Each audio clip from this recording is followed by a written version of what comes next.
Hello, and thanks for taking time to rise up. I'm Ennis. This is a very frightening time for people like me, and not for the first time. It's a repeat of the darkest chapters of American history. The United States government is moving to permit discrimination. People of color, Irish Americans, Chinese Americans, Japanese Americans, Jewish Americans, Latino Americans, and immigrants to our country have all experienced this hatred over the centuries. So have gay and lesbian Americans. And in recent weeks, it's become clear transgender Americans are the latest target of the Trump administration. We're joined now by a West Hartford woman who knows plenty about political activism. Clare Kindall is a lawyer with more than 28 years' experience in law and order, both in private practice as well as in town and state government. She served 5 years on West Hartford's Board of Education, including 2 as chair and 2 terms on the town council. After 8 years in private practice, Clare joined the Connecticut Attorney General's office in 1998, and she's been head of the Attorney General's Energy Department since 2011, where she's helped recover more than $100 million from public utilities that have been used to reduce rates for consumers. And now she's running for State Attorney General. Welcome, Clare. I'm so glad you could join us. Thank you. Thank you very much. I'm delighted to be here. Now, I want to talk to you about the subject we just talked about on the video. What can Connecticut do to stop the blatant discrimination against American citizens that just happen to be transgender? Connecticut has robust anti-discrimination laws. And as Attorney General, I would vigorously enforce those. We need also to ensure that our state laws are not preempted by federal law, so that if the federal government, which it's been doing on every level of our government, steps back from some pretty foundational principles of our country, at least our state is standing strong on those principles. Now, I want to give the viewers full disclosure. I'm a member of the Town Democratic Committee. I'm a Democrat. And although I'm disclosing this, I am not going to make anyone think that I am here endorsing Clare, but I've actually invited the other candidates who are running for office to come on the show and have equal time. But I was one of the people who did endorse your nomination, or sorry to say, is it your nomination? What's the right word? Voted to endorse my candidacy. Your candidacy. That's right. For the town committee. So I was very proud to do that. And I think what's necessary, what's obvious when you go visit the state capitol, is how few women there are. What's it like being a woman in government in this Me Too era? There isn't a woman of my generation who doesn't have a Me Too moment. And it's so commonplace, and we don't talk about it, but I do not know a professional woman of my age who has not had a Me Too moment. I can't begin to tell you the number of times I have been in 2018 in a conference room, and I am the only woman in the room. And then you have other circumstances where you're in the room and it's half women and half men, and it feels just so natural and so correct.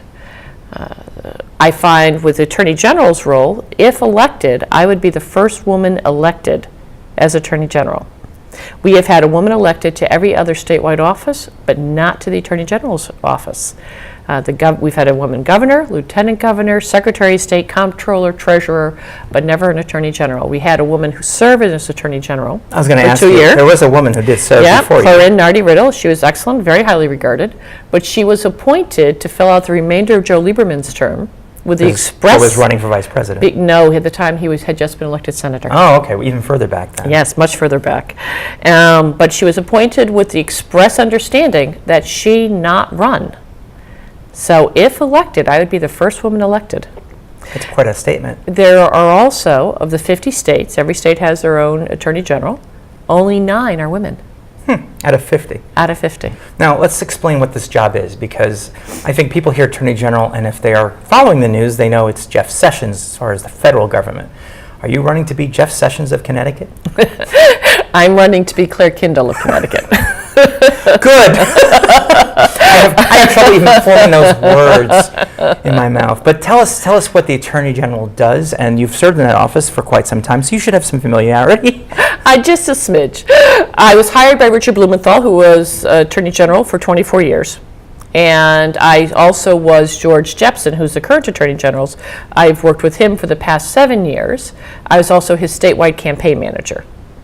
The Attorney General's office is the chief civil lawyer for the state of Connecticut. We do not have any criminal jurisdiction, or as so minute as to not matter. The chief state's attorney's office has criminal jurisdiction in Connecticut. So you don't fight laws. You're not the lawman or law person. We are the law people, but we do not do criminal prosecutions. Got it.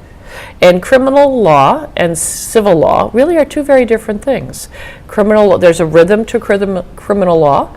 I would not be competent to defend somebody in criminal court. And but also folks who are, in criminal law really don't know much about what we do on the other side. The analogy I use is you go to your eye doctor to do a hip replacement. Very smart. Your eye doctor is very smart. Both the surgeon and the eye doctor went to medical school. Right. Eye doctor will learn it eventually, but it's not what they do for a living. So if you want your hip replaced, do you go to your eye doctor, or do you go to your surgeon who's done it all for that time? And you're also 20 years in the office. And you're also not the governor's lawyer either. Correct. No, the governor has his or her own lawyer. I am the people's lawyer.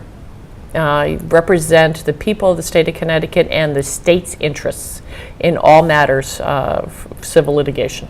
So let's hear one of these stories you told us. Was it during your time in the AG's office that you had a Me Too moment, or was it before then? Oh, it was before then. Me Too moments are about power, not sex. That's right. Just like rape. Yes. And so it was when I was a paralegal.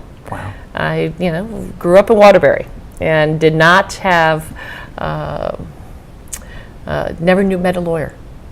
Went to college, graduated from college, and never met a lawyer. But my mother said, "Claire, you need to be a lawyer. You do nothing but argue." And so, wow. And so, after graduating from Wellesley, and I had spent my junior year at the London School of Economics, I came back home to Waterbury and looked around Waterbury law firms to say, well, can I figure out what lawyers do? And they said, well, you need to go get your paralegal degree. And I said, if I'm going to go get my paralegal degree, I'm going to go get my law degree. Why would I do that? So I sent my resume around Washington, D.C., and received a couple of job offers, moved down to D.C., and worked as a paralegal for 3 years. And while there, said, okay, I now know what a lawyer does. I think I'm good at it. It does involve arguing, but it involves other things. And moved across south of the Potomac and was in-state for University of Virginia. Wow. And went to the University of Virginia School of Law, graduated, came back, practiced law for 4 years in a very large DC law firm, and then came back to Hartford to a large Hartford law firm, Shipman and Goodwin. And then, went off to the AG's office in 1998. Amazing. And somebody handed me my life back, gift wrapped. It was wonderful. Now, we both lived in Virginia. I lived in Arlington for some time when I worked at Politico during the 2008 political campaign, which was quite interesting. But I'd like to compare, what was life like in Virginia compared to Waterbury? And I understand also, you grew up in Waterbury in a very public service-oriented family. Well, I grew up in Waterbury, and Waterbury's a great town. Everybody knows each other. It's a very small town for all it's a big city. But my brothers are Waterbury firefighters, and my sister's a special ed teacher, and obviously I have been an assistant attorney general for 20 years. Mm-hmm. So we're all public servants. We're all union members. My mother is one of 7, of which 5 still live in Waterbury. I'm one of 16 first cousins, of which 12 live in Waterbury. Wow. Which is why I lived in West Hartford, so I could stay married. There's a lot of people there. Yeah, that distance makes the heart grow fonder. Well, my great aunts were so worried. I mean, they were very adorable. But they're like, you went all the way home to West Hartford? Do you need to stay the night? Driving all the way from Waterbury to West Hartford? Why would you do that? In their generation, it seemed like forever, right? Exactly, exactly. Sure. And I would think that growing up in the Brass City, gives you a different indication of West Hartford in terms of, we're a very progressive town. We're very invested in our people, but there isn't really an industry or even a failing industry like it happened in Waterbury. Waterbury was such a tremendous engine for development in Connecticut's history.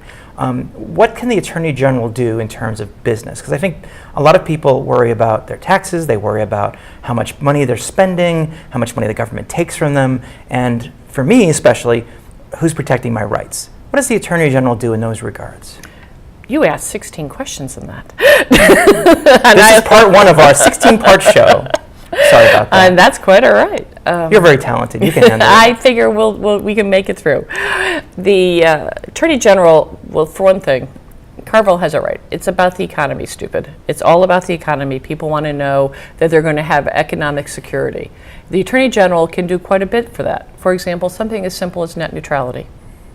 Net neutrality is an economic issue because small startup businesses that are internet-based are at risk of being preyed upon and cut out. But if a telecommunication company does not need to give them equal access to the internet.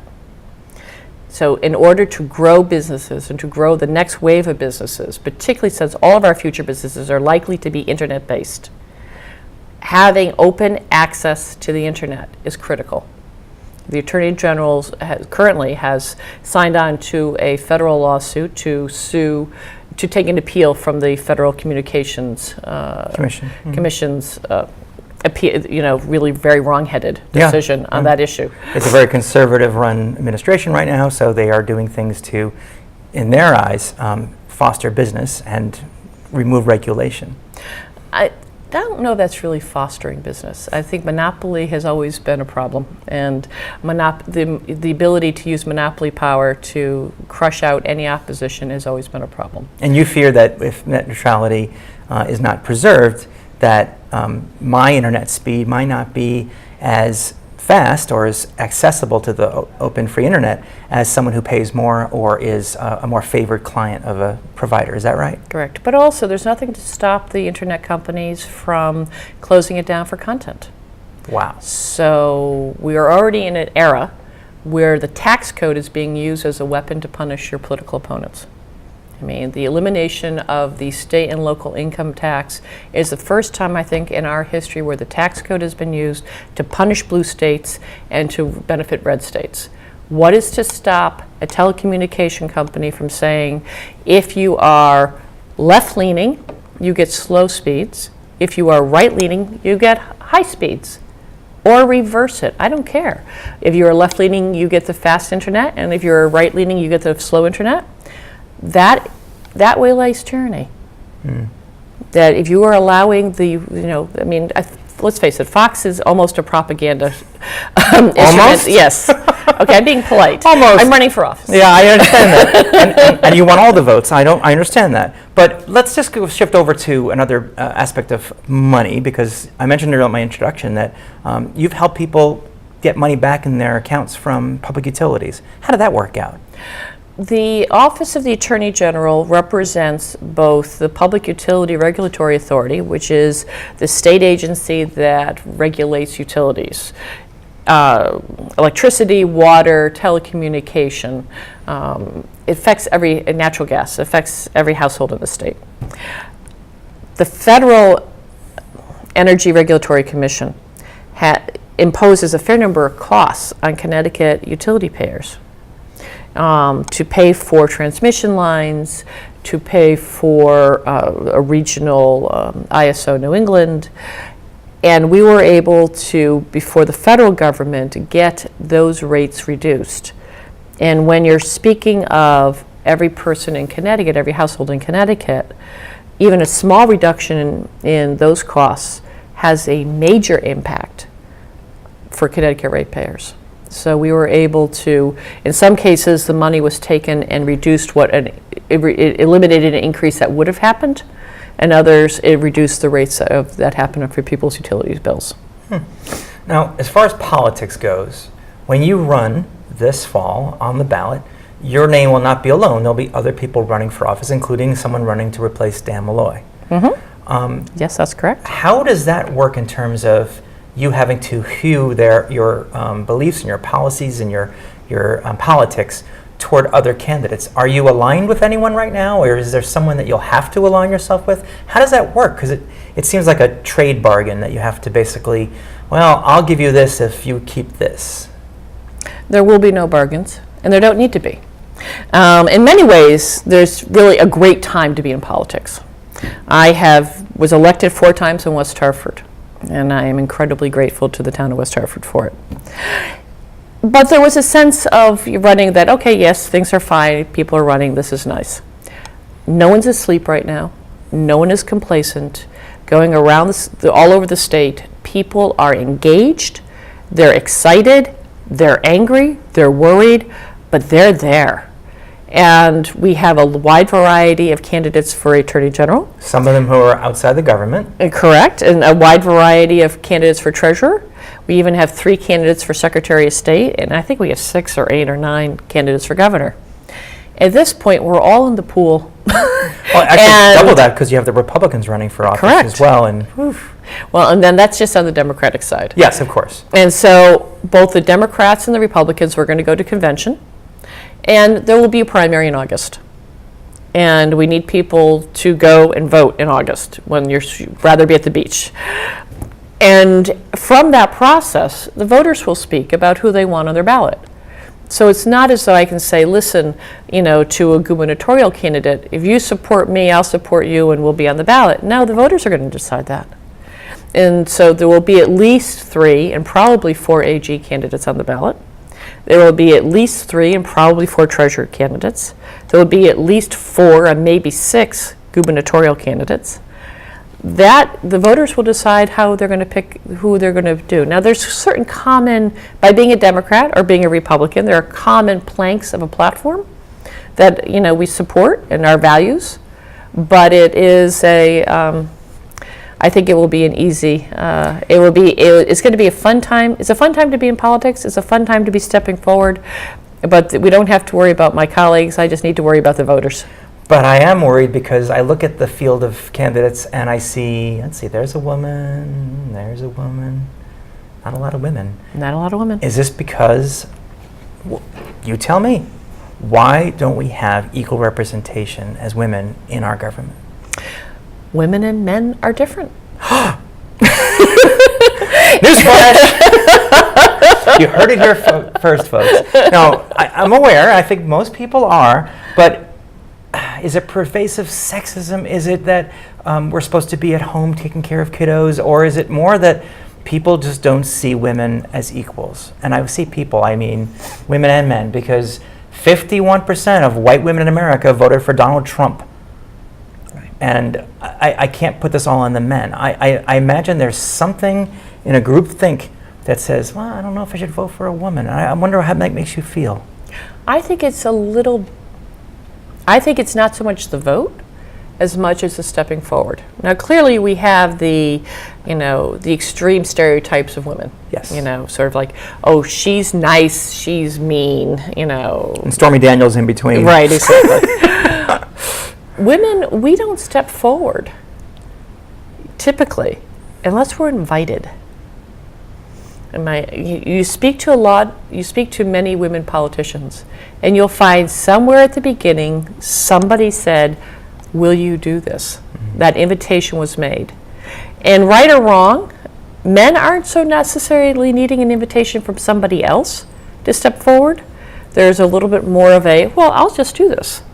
And good for them, because I think as women we need to do that more. There's Absolutely. A lot of great programs going on right now that are being done to encourage women to run, such as Emerge CT, mm-hmm. and where they train women on how they can run and what the rules of the game are.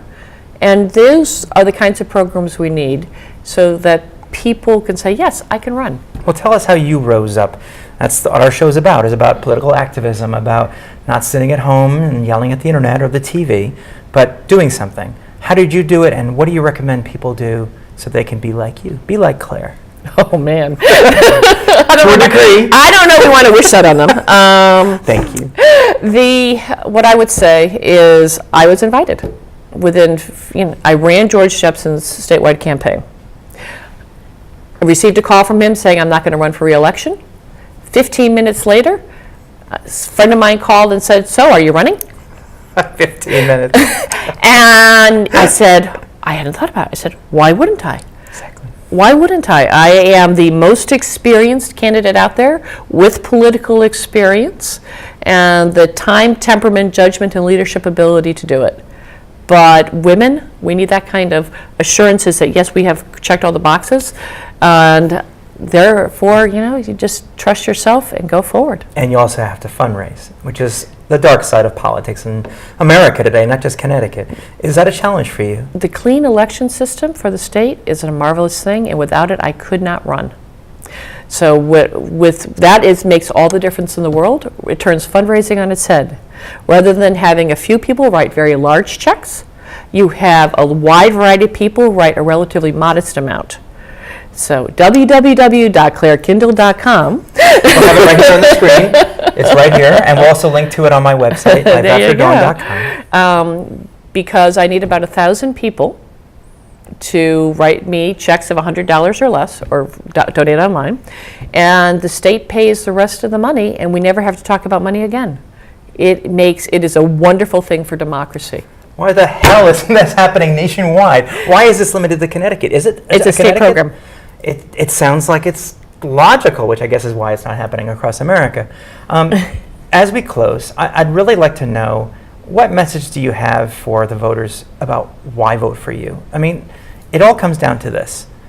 They'll be alone, they'll see a bunch of names, and they'll see yours.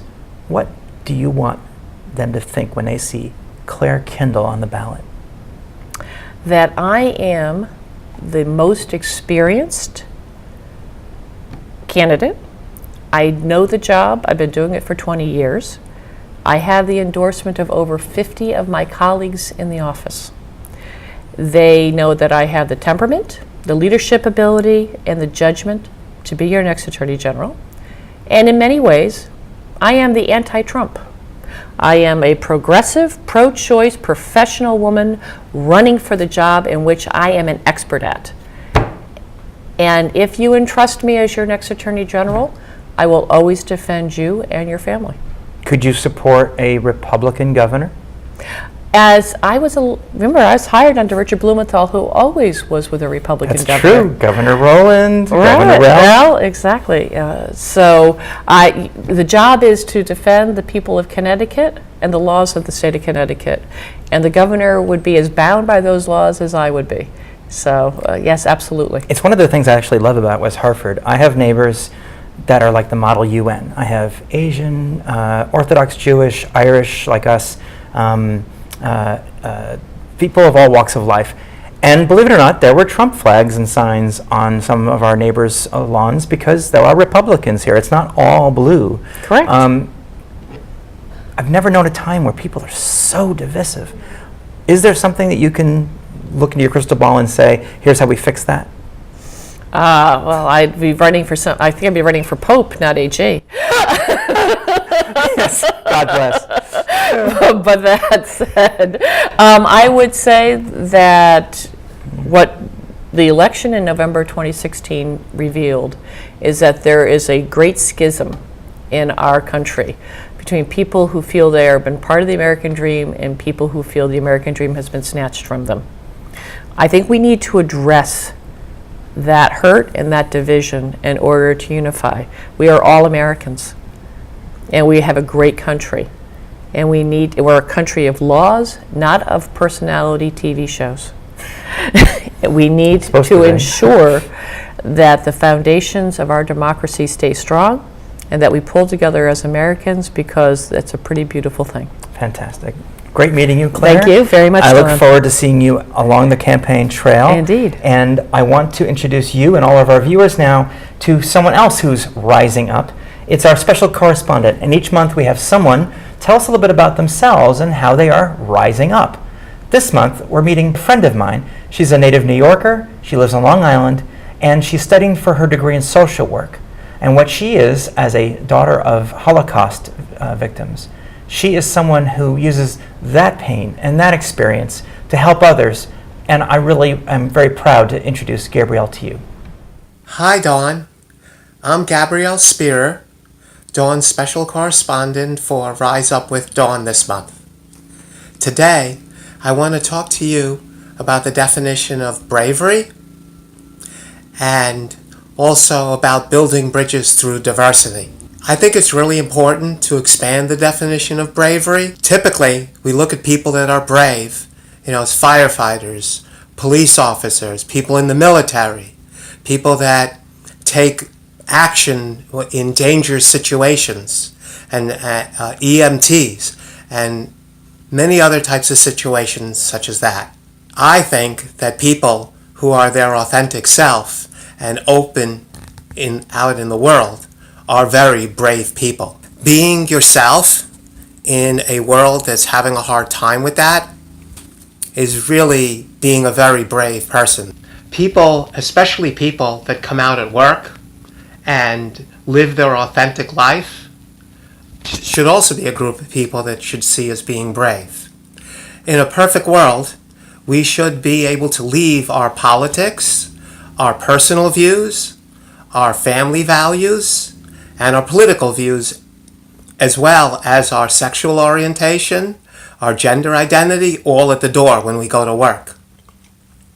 People that are transgender and have had their jobs for a long time and want to keep their jobs and be their authentic self at work are also people that can't leave their identities at the door when they come to work if they want to live openly as their authentic self. So I honestly think that people that come out at work and put everything on the line and potentially lose their jobs, their way to make income, and which will actually put stress on family situations and their personal lives. Those are people who are actually also really brave. If employers are getting better employees, they're now not hiding part of themselves.